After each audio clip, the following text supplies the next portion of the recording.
Hi friends, welcome back to Moni Spicy Kitchen. இன்னைக்கு நாம என்ன ரெசிபி பார்க்க போறோம்னா இட்லி மாவு இல்லாம கிரைண்டர் இல்லாம மிக்ஸி இல்லாம ரொம்ப சுலபமா நம்ம ஈஸியா ஜவ்வரிசி வச்சு இன்னைக்கு சூப்பரான ஒரு இட்லி செய்ய போறோம். இது நல்ல சாஃப்ட்டா மெதுமெதுன்னு இருக்கும். இந்த இட்லி பாத்தீங்கன்னா கனடா ஸ்பெஷல்னு கூட சொல்லலாம். அங்க வந்து சபுதானா இட்லி, சபாக்கி இட்லி அப்படின்னு நிறைய பேர்ல வந்து இந்த இட்லியை சொல்றாங்க. இது வந்து மேக்சிமம் கல்யாண வீடுகள்ல வந்து ரொம்ப ஒரு ஃபேமஸான ரெசிபின்னு கூட. அது மட்டும் இல்லாம இந்த இட்லிக்கு ரொம்ப காம்பினேஷனான ஒரு கார சட்னி ரொம்ப ஈஸியா நம்ம வந்து எப்படி செய்யலாம் அப்படிங்கறது பார்க்கலாம். அதுக்கு முன்னாடி நம்ம சேனலுக்கு இப்பதான் ஃபர்ஸ்ட் டைமா வாரீங்கன்னா மறக்காம சப்ஸ்கிரைப் பண்ணிருங்க. அப்படியே கூட இருக்கக்கூடிய பெல் பட்டனையும் பிரஸ் பண்ணுங்க. அப்பதான் நான் போடக்கூடிய நியூ வீடியோஸ் உங்களுக்கு நோட்டிபிகேஷனா வரும். மறக்காம லைக் பண்ணுங்க, ஷேர் பண்ணுங்க. இப்போ வாங்க வீடியோக்குள்ள போய் இந்த சாஃப்டான ஜவ்வரிசி இட்லி எப்படி செய்யலாம் அப்படிங்கறத நம்ம டீடைலா பார்த்துடலாம். இது செய்யறதுக்காக ஃபர்ஸ்ட் பாத்தீங்க அப்படின்னா ஒரு பவுல்ல நான் 3/4 கப் அளவுக்கு கோதுமை ரவா எடுத்திருக்கேன். அப்புறமா 1/4 கப் அளவுக்கு நார்மல் ரவா எடுத்திருக்கேன். நீங்க மொத்தமா 1 கப் அளவுக்கு நார்மலான ரவா கூட எடுத்துக்கலாம். இப்போ இதை சேர்த்துட்டு இது கூட 1 கப் அளவுக்கு ஜவ்வரிசி சேர்க்கிறோம். இந்த ஜவ்வரிசி பாத்தீங்கன்னா மாவு ஜவ்வரிசி. இதுவே நைலான் ஜவ்வரிசியா இருந்துச்சு அப்படின்னாலும் இது அதை வந்து நல்லா ஃபர்ஸ்டே ஊற விட்டுட்டு அதுக்கப்புறமா சேருங்க. ஒரு 2 மணி நேரம் தண்ணியில ஊற வச்சுட்டு அதுக்கப்புறமா சேருங்க.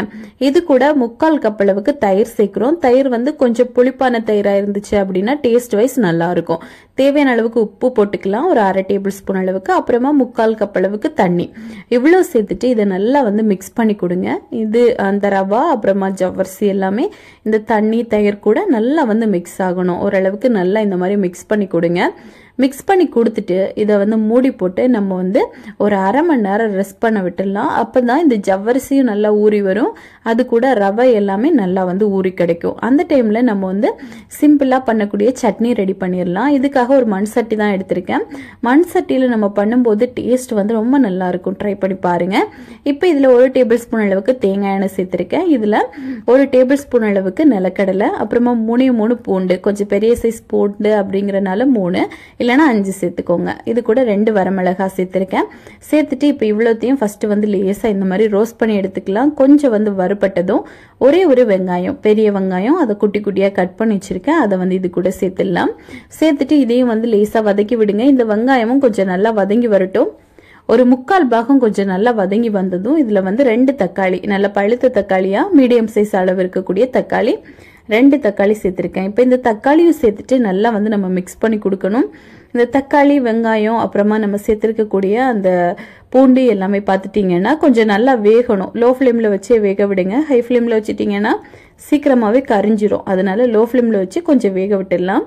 அப்புறமா இது கொஞ்சம் வெந்ததும் இதுல ஒரு துண்டு அளவுக்கு புளி சேர்த்துக்கலாம். புளிப்பு இருந்துச்சு அப்படின்னா தான் கொஞ்சம் நல்லா இருக்கும். அப்புறமா தேவையான அளவுக்கு உப்பு, ஒரு 1/2 டேபிள் ஸ்பூன். இப்போ இதையும் சேர்த்துட்டு நல்லா மிக்ஸ் பண்ணி கொடுங்க. இப்போ ஓரளவுக்கு இது நல்லா வந்து வெந்து வரட்டும். அதுக்கப்புறமா இதை நல்லா ஆற வச்சுட்டு நம்ம வந்து ஒரு மிக்சியில போட்டு அரைச்சி எடுத்துக்கலாம். இப்போ நான் வந்து ஆல்ரெடி அரைச்சி எடுத்துட்டேன், கொஞ்சமா தண்ணி சேர்த்து. இப்போ அதே கடாயில கொஞ்சமா ஒரு 2 டேபிள் ஸ்பூன் போல தேங்காய் எண்ணெய் தான் சேர்த்திருக்கேன்.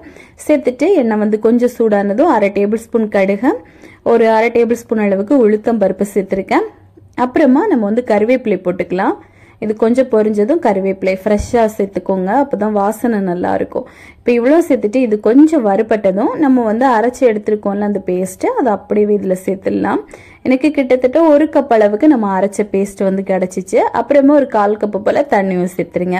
சேர்த்துட்டு இப்போ இதை நல்லா மிக்ஸ் பண்ணி கொடுக்கலாம். இப்போ இந்த பேஸ்ட் பாத்தீங்கன்னா கொஞ்சம் நல்லா வத்தி வரணும், அவ்வளவுதான். அதுக்காக லோ ஃப்ளேம்ல வச்சு இதை கொஞ்சம் கொதிக்க விட்டுடலாம். கொதிக்கும் போது கொஞ்சம் கவனமா பாருங்க, இந்த மாதிரி தெறிக்க ஆரம்பிக்கும். இப்ப பாருங்க ஓரளவுக்கு கொஞ்சம் வத்தி வந்துட்டே இருக்கு. இந்த மாதிரி நம்ம நல்லா வறுபட்டதுக்கு அப்புறமும் அரைச்சிட்டு இந்த மாதிரி சேர்க்கும் போது இதோட டேஸ்ட் வந்து நல்லா இருக்கும். கண்டிப்பா ட்ரை பண்ணி பாருங்க. இப்போ அவ்வளவுதான், நம்மளோட டேஸ்டியான சட்னி வந்து ரெடி ஆயிடுச்சு. இதை மாத்தி வச்சிடலாம். இப்போ அந்த டைம்ல நம்ம வந்து 1/2 மணி நேரம் கழிச்சு நம்ம ஊற வச்சிருந்ததை பார்த்தோம் அப்படின்னா இது நல்ல கெட்டியா ஊறி இருக்கும். உங்களுக்கு எடுக்கும் போதே தெரியும், இந்த அளவுக்கு நல்ல கெட்டியா ஊறி இருக்கும். இப்ப இந்த ஜவ்வரிசி ரவை எல்லாமே சூப்பரா ஊறி வந்திருக்கு.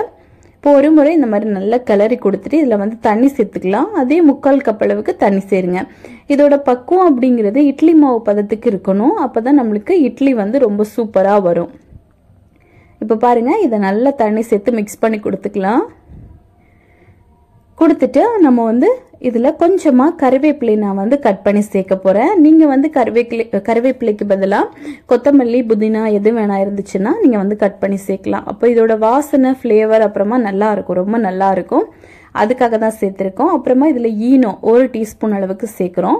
உங்களுக்கு ஈனோ பிடிக்காது அப்படின்னா நீங்கள் ஒரு 1/4 டீஸ்பூன் அளவுக்கு பேக்கிங் சோடா கூட சேர்த்துக்கலாம். சேர்த்துட்டு இப்போ நல்லா மிக்ஸ் பண்ணி கொடுத்துக்கோங்க. இப்போ இது சேர்த்துட்டு நம்ம உடனேவே இதை வந்து குக் பண்ண ஆரம்பிச்சிடணும். ஒரு முறை நல்ல கிளறி கொடுத்துட்டு இதை வேக விட்டுடலாம். பாருங்கள், இந்த ஈனோ சேர்த்ததுமே இந்த பேட்டர் வந்து நல்லா உப்பி வருது. கொஞ்சமாக இந்த மாதிரி பபிள்ஸ் எல்லாம் வர ஆரம்பிக்குது இல்லை, இது ஒரு பர்ஃபெக்டான ஸ்டேஜ்னு கூட சொல்லலாம்.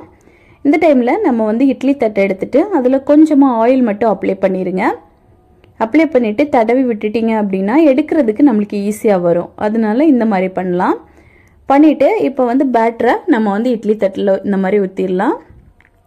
எல்லாத்தையும் ஊற்றிக்கோங்க. எனக்கு கிட்டத்தட்ட ரெடி பண்ண மாவில் 12 இட்லிகளுக்கிட்ட கிடச்சிருக்கு. அதுக்கேற்றபடி உங்களுக்கு கூட குறைய வேணும்னா நீங்கள் பார்த்து சேர்த்துக்கலாம். இப்போ நம்ம இட்லி பேட்டரை இட்லி தட்டில் ஊற்றிட்டு தண்ணி கொதிச்சதுக்கு அப்புறமா தான் வைக்கணும். அது ரொம்ப முக்கியம். இல்லை அப்படின்னா இட்லி வராது. நார்மலாகவே எந்த இட்லி பண்ணுறீங்க அப்படின்னாலும் தண்ணி கொதிச்சதுக்கு அப்புறமா தட்டை வைங்க. இப்போ வந்து நம்ம எல்லாத்தையுமே வச்சிடலாம். வச்சுட்டு மூடி போட்டு ஒரு லோ ஃப்ளேமில் வச்சு 10 நிமிஷம் மட்டும் வேக விட்டுடலாம். ரொம்ப சூப்பராக வெந்து வரும். இப்போ 10 நிமிஷம் நல்லா வேகட்டும். இப்போ பாருங்க, ஒரு 10 நிமிஷம் ஆயிடுச்சு. நம்மளுக்கு சூப்பராக இட்லி வந்திருக்கு. ஒரு குச்சியோ கரண்டியோ வச்சு லேசாக நீங்கள் வந்து உள்ள குத்தி பார்த்தீங்க அப்படின்னா கரண்டியில் இந்த மாதிரி ஒட்டாமல் வரணும். அப்போ சூப்பராக வெந்துருச்சுன்னு அர்த்தம்.